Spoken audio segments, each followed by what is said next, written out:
Big boss ట్విస్టుల మీద ట్విస్టులు ఇస్తున్నాడు. నిన్న దివ్యాన్ని తీసుకొని రావడం వైల్డ్ కార్డులో, అలాగే తాజాగా అర్ధరాత్రి సైరన్ మోగి మిడ్ వీక్ ఎలిమినేషన్ చేశాడు. లేటెస్ట్ ప్రోమో ప్రకారం సంజన మిడ్ వీక్ ఎలిమినేషన్ అయినట్లు చూపించారు. ఇంతకు హౌస్ లో బిగ్ బాస్ కు అపీల్స్ ఇచ్చిన సంగతి తెలిసిందే. అందులో రెడ్ సీడ్ వచ్చిన వారు స్పెషల్ పవర్ ఇచ్చి హౌస్ నుంచి ఏకాభిప్రాయంతో ఒకరిని ఎలిమినేట్ చేశారు. ఇంకా ప్లీజ్ ఫ్రెండ్స్, లైక్ చెప్తే లైక్ చేయండి, కొత్తగా వచ్చిన వాళ్ళు సబ్స్క్రైబ్ చేయండి. ఈ బిగ్ బాస్ అయిపోయాక 3000 సబ్స్క్రైబర్లు అవుతారని ఆశిస్తున్నాను. ఇంకా లేట్ చేయకుండా ఇదిరా ట్విస్ట్ అంటే బిగ్ బాస్ 9 ఈ వారం ఆట మాత్రం మామూలుగా లేదనిపిస్తుంది. అటు హౌస్మెంట్ ఇటు ఆడియన్స్ కు చాలా ఉత్కంఠగా గురి చేసేలా డెసిషన్స్ తీసుకుంటుండే Bigg Boss. Wild card entry అంటూ లిస్ట్ పెట్టి వచ్చినటువంటి దివ్యానికి తాను హౌస్ లోకి పంపించి నిన్న శాఖిస్తే ఈరోజు ఎపిసోడ్ లో మర్రి బుర్ర తిరిగిపోయి ట్విస్ట్ ఇవ్వబోతున్నాడు. ఇందుకు సంబంధించి ప్రోమోను తాజాగా వదిలారు. అర్ధరాత్రి అందరూ నిద్రపోతుండగా సడన్ గా సైరన్ మోగించి దీంతో అందరూ వచ్చి కూర్చున్నారు. ఇంటి సభ్యులందరూ ఇప్పటి వరకు మీకు లభించినటువంటి పళ్ళల్లో బ్లూ బ్లాక్ సీడ్స్ ఏం తీసుకొచ్చాయో మీరు చూశారు. ఇప్పుడు రెడ్ సీడ్స్ పొందిన వారి వంతు. రెడ్ సీడ్స్ పొందిన వారికి ఇంటి నుంచి ఒకరికి బయటికి పంపే అధికారం నేను ఇస్తున్నాను అంటూ బిగ్ బాస్ చెప్పాడు. ఈ మాట చెప్పగానే హౌస్మెంట్స్ లో అందరూ ఒకసారి గుండెలు జారిపోయాయి.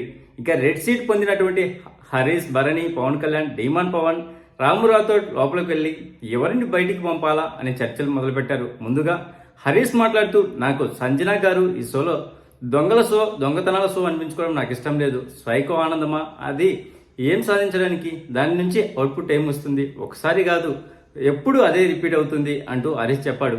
ఇంకా ఆవిడ రాంగ్ లేదా ఆవిడ మీద ఏమైనా రివర్స్ లో మాట్లాడితే ఆవిడ పర్సనల్ గా వెళ్తారు, అది నాకు నచ్చదు అంటూ డిమాండ్ పవన్ సంజన పేరు చెప్పాడు. ఆవిడకు ఎవరైతే ఫేవర్ గా ఉంటారో వాళ్ళ గురించి ఆలోచిస్తారు, వాళ్ళ సైడే మాట్లాడుతుంటారు, వాళ్ళ గురించి ఇక్కడ వర్కే చేస్తూ ఉంటారు అంటూ రాము రాథోడ్ తన సంజనాన్ని సెలెక్ట్ చేశాడు.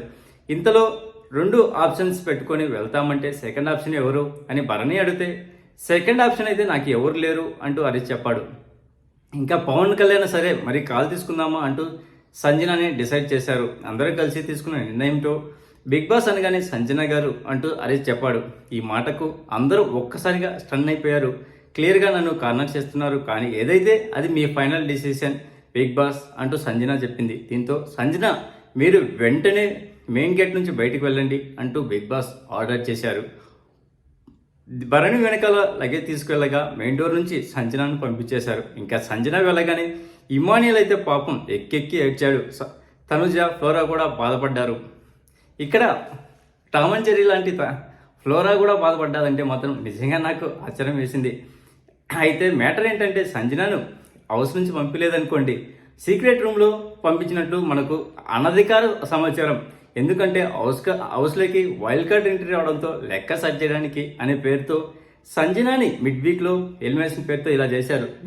నిజానికి సంజన వల్ల ప్రస్తుతం బిగ్ బాస్కు ఒక ఊపు ఊపుతుంది. అలాంటి సంజనాని ఎలిమినేట్ చేస్తామంటే మనం నమ్మడానికి పిచ్చోలమా అనిపిస్తుంది. అలాగే మనకు కెప్టెన్సీ టాస్క్ గురించి చెప్పారు కదా, నిన్న ఆల్రెడీ ఇందాక వీడియో చేసుకున్నాం కదా, టాప్ 5లో ఎవరు ఉన్నారో నిఖిత ఇచ్చిన ఆర్డర్ని బట్టి ఆ కెప్టెన్సీ టాస్క్లో ఇమానియల్ కొత్త కెప్టెన్గా ఇమానియల్ నిలిచాడు. కెప్టెన్సీ టాస్క్ ఇప్పటికే ముగిసింది. దీంతో ఇమానియల్ కెప్టెన్ అంటూ లీక్ అయింది మనకు. అయితే ఇందుకోసం పెట్టిన టాస్క్ ఏంటి, ఎలా జరిగింది అనేది ఒకసారి చూద్దాం. ముందుగా నిన్న వైల్డ్ కార్డ్ ఎంట్రీ ద్వారా హౌస్లోకి వచ్చిన దివ్య బిగ్ బాస్ ఓ బాధ్యత అప్పగించాడు. ఆల్రెడీ బయట ఆట చూసి వచ్చింది కాబట్టి హౌస్లో ఉన్న వాళ్ళందరికీ ర్యాంకులు ఇవ్వాలని ఆదేశించాడు. దీంతో దివ్య భరణికి నెంబర్ 1, ఇమానియల్కు 2, సంజనాకు 3, డిమాండ్ పవన్కు 4, తనుజాకు 5, ఇలా 13 వరకు అందరికీ ర్యాంకులు ఇచ్చుకుంటూ పోయింది.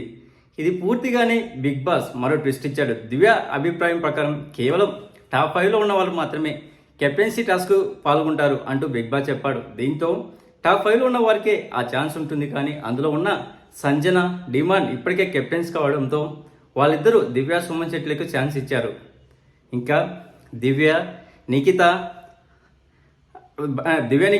భరణి, తనుజ, సుమన్ శెట్టి, ఇమానియల్ మధ్య కెప్టెన్సీ టాస్క్ జరిగింది. పోటీదారులకు తప్పిస్తారా గెలిపిస్తారా అనే టాస్క్ ఇచ్చాడు బిగ్ బాస్. దీని ప్రకారం ఆటలో లేని మిగతా సభ్యులంతా బాస్తో పోటీదారులను కొడతారు. ఇక స్టిక్ అయ్యే జాకెట్ వేసుకున్న ప్లేయర్లకి అవి అతుక్కుంటాయి. ఈ గేమ్లో చివరికి భరణి, ఇమానియల్ మాత్రమే మిగులుతారు.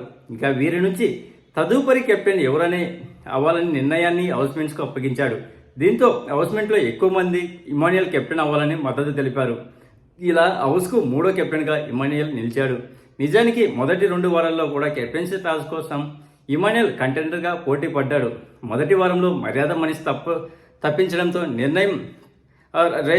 కెప్టెన్సీ రేస్ నుంచి అవుట్ అయ్యాడు. ఇంకా 2వ వారం అయితే డీమన్ని కెప్టెన్ చేయాలని రితు చౌదరి చేసినటువంటి తప్పుడు నిర్ణయంతో అక్కడ బలి అయిపోయాడు.